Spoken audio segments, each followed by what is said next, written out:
KPCC അധ്യക്ഷ ചർച്ചകൾക്കിടെ രമേശ് ചെന്നിത്തലയും പ്രിയങ്ക ഗാന്ധിയുമായി കൂടിക്കാഴ്ച നടത്തി. 10 ജൻപഥിൽ സോണിയാഗാന്ധിയുടെ വസതിയിൽ വെച്ചാണ് കൂടിക്കാഴ്ച നടത്തിയത്. എത്രയും വേഗം അധ്യക്ഷനെ പ്രഖ്യാപിക്കണമെന്ന കാര്യം അറിയിച്ചുവെന്ന് ചെന്നിത്തല പ്രതികരിച്ചു. ഇന്ന് അത്തരം ചർച്ചകളുടെ അവസരം ഇല്ലായിരുന്നു എങ്കിലും ഞാൻ പറഞ്ഞു എത്രയും പെട്ടെന്ന് കേരളത്തിൽ PCC അധ്യക്ഷന്റെ കാര്യത്തിൽ തീരുമാനം എടുക്കണമെന്നൊരു കാര്യം ഞാൻ പറഞ്ഞു. അത് പ്രവർത്തകരും ആവശ്യപ്പെടുന്ന കാര്യമാണ്.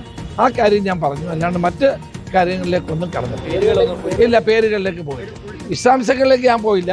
എത്രയും പെട്ടെന്ന് ഒരു തീരുമാനം എടുക്കണം എന്ന് ഞാൻ ആവശ്യപ്പെട്ടു. നോബൽ മാരിക്കാരൻ വിവരങ്ങളുമായി ചേരുകയാണ്. നോബൽ, വിവിധ കൂടിക്കാഴ്ചകൾ നടക്കുകയാണ്. VD സതീശൻ, KC വേണുഗോപാൽ കൂടിക്കാഴ്ച, മറ്റ് നേതാക്കളുമാക്കിയുള്ള കൂടിക്കാഴ്ച. അതിനിടയിൽ രമേശ് ചെന്നിത്തലയും ചില ചർച്ചകൾക്ക് തയ്യാറായിരിക്കുന്നു. ഒരു വ്യക്തിയെ കേന്ദ്രീകരിച്ചുള്ളതല്ല എന്നുള്ളതാണ് ഇപ്പോൾ രമേശ് ചെന്നിത്തല അടക്കം വ്യക്തമാക്കുന്നത്. ആരിലേക്കാണ് പേരു നീളുന്നത്?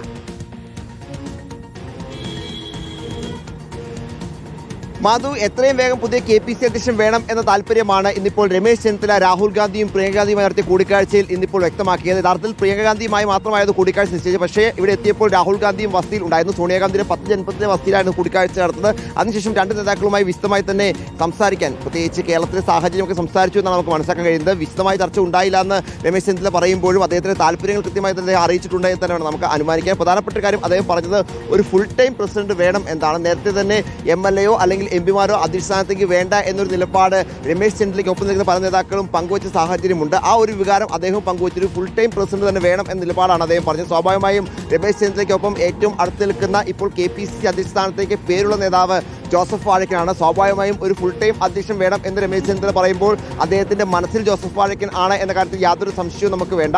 കാരണം പല ഘട്ടങ്ങളിലും അദ്ദേഹത്തിനൊപ്പം അത്രയധികം അടിയുറച്ച നേതാവ് കൂടിയാണ് ജോസഫ് വാഴക്കൻ. എന്താണെങ്കിലും ആ നിലപാട് ഇന്നിപ്പോൾ പേര് പറഞ്ഞില്ല എന്ന് രമേശ് ചെന്നിത്തല പറയുമ്പോൾ ഒരു ഫുൾ ടൈം അധ്യക്ഷൻ വേണമെന്നത് പറയുമ്പോൾ സ്വാഭാവികമായി ഉദ്ദേശിക്കുന്നത് ജോസഫ് വാഴക്കനാണ് നമുക്ക് എന്താണെങ്കിലും മനസ്സിലാക്കാം. എന്നാൽ ആ ചർച്ചകൾ പൂർത്തിയാക്കി അദ്ദേഹം മടങ്ങിയിട്ടുണ്ട്. ഇപ്പോൾ മല്ലികാർജ്ജുൻ ഖർഗെയുമായി കൂടിക്കാഴ്ച നടത്തിക്കൊണ്ടിരിക്കുകയാണ്. ഓണാശംസകളടക്കം നേരുന്നതിനും മന്ത്രിയായ ശേഷം എത്തിയ കൂടിക്കാഴ്ച അത്തരത്തിൽ സൗഹൃദ കൂടിക്കാഴ്ച എന്ന് പറയുമ്പോഴും അവിടെയും ഈ നിലപാട് ഈ പറഞ്ഞ KPCC അധ്യക്ഷനുമായി ബന്ധപ്പെട്ട് അദ്ദേഹത്തിന്റെ താല്പര്യം വ്യക്തമാക്കും എന്നാണ് നമുക്ക് അറിയാൻ കഴിയുന്നത്. ഇപ്പോൾ ദീപാദാസ് മുൻഷി സംസ്ഥാനത്തേക്ക് കേരളത്തിലേക്ക് എത്തുന്നുണ്ട്.